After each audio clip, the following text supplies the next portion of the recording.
इसी दौरान एक तेज रफ्तार ट्रक उसकी तरफ बढ़ रहा था। बिन ने फौरन आगे बढ़कर अपने जिस्म से ट्रक को रोक लिया। आदमी तो बच गया, मगर पीछे कई गाड़ियों का तसादम हो गया। एक ड्राइवर ट्रक में फंस गया था।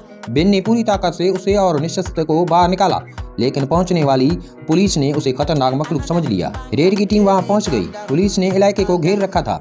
सुजैन ने फौरी तौर पर खुद को गायब किया और नजर आने से बचने के लिए अपने कपड़े तक उतारने पड़े ताकि मुकम्मल तौर पर गायब हो सके। वो हादसे के मकाम तक पहुंची, जहां एक छोटी बच्ची गाड़ी में फंसी हुई थी। अचानक गाड़ी के पेट्रोल टैंक में धमाका हो गया।